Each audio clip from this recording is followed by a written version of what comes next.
안녕하세요, 비트엑스입니다. 오늘은 요한계시록 9장을 살펴보겠습니다. 다섯째 천사가 나팔을 불자 요한은 하늘에서 땅에 떨어진 별 하나를 보았습니다. 그 별은 무저갱을 여는 열쇠를 갖고 있었습니다.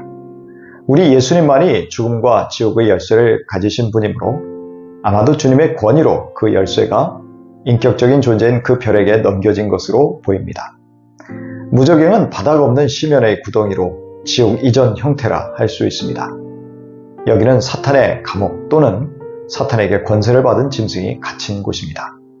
그 열쇠를 가진 별이 무저갱의 문을 여니 거기에서 큰 용광로의 연기와 같은 연기가 올라왔습니다. 화산 폭발을 연상시키는 연기로 인해서 해와 하늘이 가려질 정도였습니다. 그리고 그 연기 자욱한 구멍으로부터 메뚜기들이 나와서 세상에 퍼졌습니다. 이들은 땅의 전갈이 가진 것과 같은 사람을 해치는 권세를 받아가지고 있었습니다. 하지만 이들의 모습은 일반적인 메뚜기와는 판이하게 달랐습니다. 이미 앞의 나팔 재앙 때문에 땅의 풀과 나무들 3분의 1이 불타버린 상태였기에 이들은 이마에 도장이 찍히지 않은 사람만을 해칠 수 있도록 명령을 받았습니다.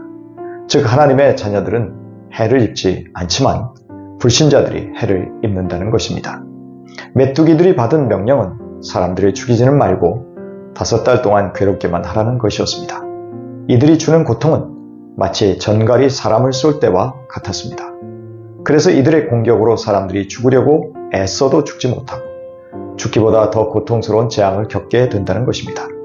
그러나 극심한 고통은 일정한 기간 동안만 지속될 것이었습니다. 메뚜기들은 마치 전투를 위해 준비된 말처럼 보였습니다. 이들은 머리에 금 멸류관 같은 것을 쓰고 있었고 그 얼굴은 사람의 얼굴과 같았고 긴 여자의 머리털을 갖고 있었습니다.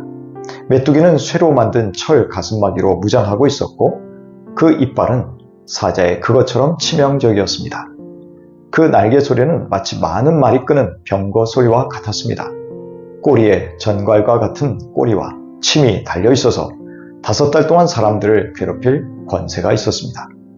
이들의 왕의 이름은 히브리어로는 아바돈이요 그리스어로는 아볼루온입니다. 그 의미는 파괴자로 사탄적 존재입니다. 이렇게 하나님은 불신자들을 심판하시기 위하여 악한 영적 존재들을 사용하신다는 것을 알아야 합니다. 6째 천사의 나팔이 울렸을 때 요한은 하나님 앞에 있는 금 제단의 4뿔에서 울려 나오는 음성을 들었습니다. 이 음성은 성도들의 기도에 응답하시는 하나님의 말씀이었습니다. 그 음성은 6째 나팔을 불었던 천사에게 큰 강 유프라테스에 매어있는 네 천사를 풀어주라고 명령하였습니다. 유프라테스는 그 전장이 2781km에 달하는 긴 강입니다.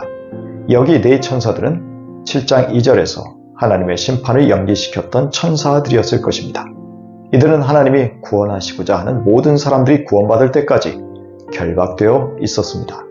이제 하나님의 모든 구원 사역이 끝나자 이들이 풀려나서 하나님이 정하신 어느 특정한 해에, 특정한 달에, 특정한 날, 특정한 시간에 남아있는 사람 3분의 1을 죽이기로 준비되고 있었습니다. 현재 75억의 전 세계 인구 중에서 3분의 1이라면 약 25억의 사람들이 죽는 엄청난 재앙이 닥친다는 것을 알 수 있습니다. 이들은 심판날의 도구로 2억의 기마대를 움직입니다. 이 숫자는 모든 나라가 다 참여하는 세계적인 전쟁이 벌어진다는 것을 의미할 수 있습니다. 이들은 마치 군대의 지휘관 역할을 하는데 결박되었던 것으로 보아 악한 천사들일 수 있습니다. 그러나 사탄의 권세를 제어하고 이용하는 임무를 맡은 천사들일 수도 있습니다. 요한은 엄청난 수의 기병대의 말들과 그 위에 탄 사람들을 보았습니다. 말 위에 탄 사람들은 화홍색, 청색, 유황색 가슴마기를 하고 있었습니다.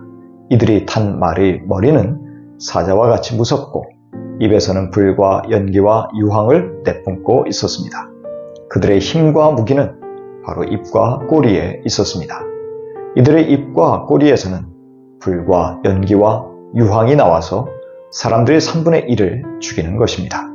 이는 현대의 핵무기 등을 포함한 살상 무기들을 의미하는 것으로 볼 수 있습니다. 현재 지구상에 있는 핵무기들은 지구를 60회 이상 멸망시킬 수 있는 파괴력을 갖고 있다고 합니다. 말들의 꼬리는 뱀과 같은 모양인데 마치 독사와 같은 머리가 달려 있어서 사람들을 물어 치명상을 입혔습니다. 이 말들도 역시 어떤 특이한 전쟁 무기나 질병, 생화학 무기 등을 연상시킵니다. 그런데 이렇게 무시무시한 심판의 재앙에서 죽지 않고 살아남은 사람들은 여전히 회개하지 않았습니다. 그들의 손으로 행한 일, 우상 숭배, 마귀 숭배를 돌이키지 않습니다. 계속해서 살인하고 도적질합니다. 마술을 행하면서 점을 쳐 결정하거나 치유를 위해서 약품을 사용하는 행위를 합니다. 또한 여전히 음행을 행합니다. 이들은 무서운 재앙 앞에서도 종교적 윤리적인 타락에서 돌이키지 않는 완고한 자들이었습니다. 요한계시록 9장 5절 이하입니다. 그러나 그들에게는 사람들을 죽이지는 말고 5달 동안 괴롭게만 하라는 허락이 내렸습니다. 그것들이 주는 고통은 마치 전갈이 사람을 쏠 때와 같은 고통이었습니다. 그 기간에는 그 사람들이 죽으려고 애써도 죽지 못하고 죽기를 원해도 죽음이 그들을 피하여 달아날 것입니다. 하나님은 악한 사탄의 세력들을 통해서 안 믿는 자들에게 고통을 주십니다. 심지어 죽고 싶어도 죽지 못하기까지 합니다. 그 이유는 한 사람이라도 하나님께 돌이키게 하시기 위해서였습니다. 베드로후서 3장 9절 이하입니다. 어떤 이들이 생각하는 것과 같이 주님께서는 약속을 더디 지키시는 것이 아닙니다. 도리어 여러분을 위하여 오래 참으시는 것입니다. 하나님께서는 아무도 멸망하지 않고 모두 회개하는 데 이르기를 바라십니다. 그러나 주님의 날은 도둑같이 올 것입니다.